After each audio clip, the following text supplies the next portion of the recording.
Olá, pessoal. Então, a gente vai começar hoje dando continuidade ao nosso último conteúdo. E aí, então, a gente vai falando sobre população brasileira, as características sociais e também sobre a questão das migrações brasileiras. A gente já veio falando sobre as características de populoso e povoado, a gente já veio falando sobre as características do, da população brasileira de um modo geral, e aí já falamos sobre taxa de natalidade, mortalidade. A gente vai falar agora sobre as mulheres e a desigualdade no mercado de trabalho.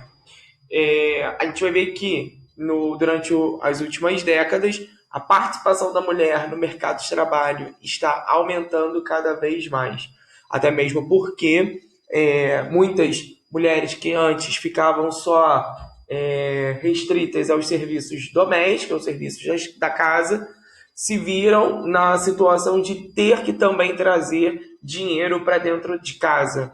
Então, assim, com as transformações na sociedade, transformações na política, economia, de modo geral, a gente vai ver que as mulheres também precisaram assumir esses postos de trazer o sustento para dentro de casa. Então, o aumento da presença da mulher no mercado de trabalho vem aumentando, principalmente aí nos últimos anos, e aí dando a ela uma busca de maior autonomia dentro desse mercado de trabalho.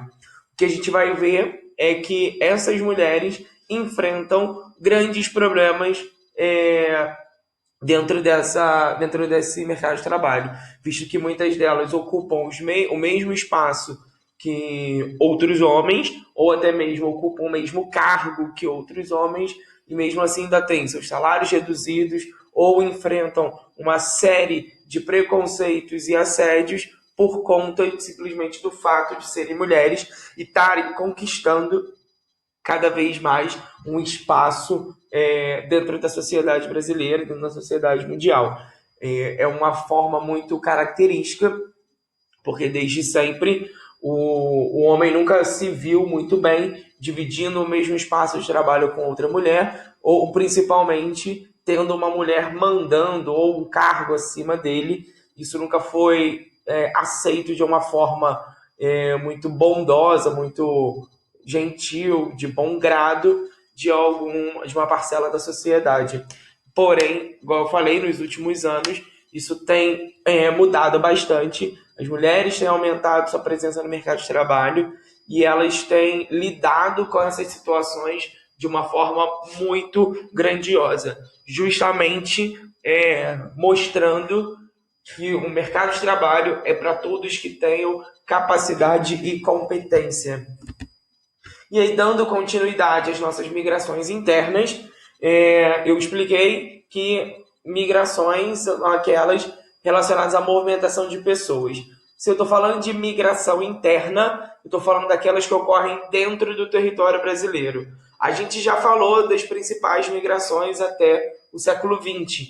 Então aqui eu venho só falar sobre os tipos de migrações. Né? Então eu tenho aí migrações temporárias, que são aquelas que ocorrem durante um curto período ou um período que seja, mas é uma migração que ela vai ser numa parcela de tempo. Ela vai, a pessoa que sai de um local, ele retorna depois de um tempo. Por isso que é temporária.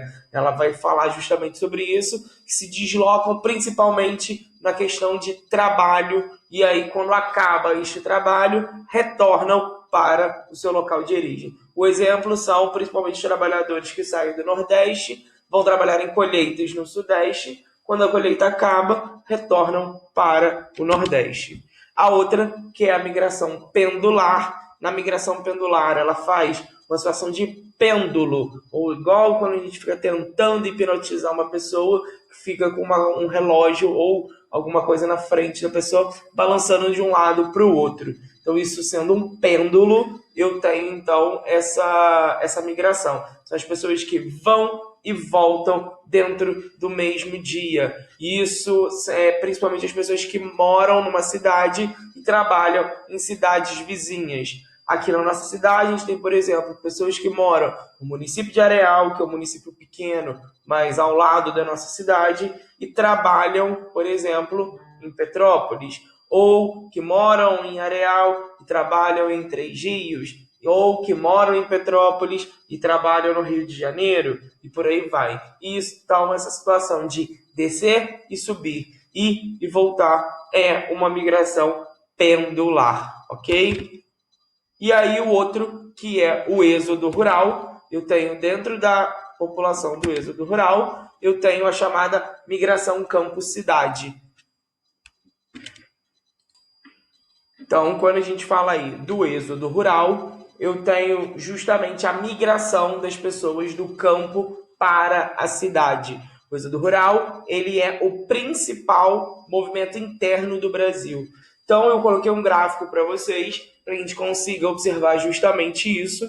E aí, uma análise feita. Por exemplo, em 1950, de 100 habitantes que existiam no Brasil, 64 moravam no campo, ou seja, 64 habitavam a área rural. Então, formava a população rural do Brasil.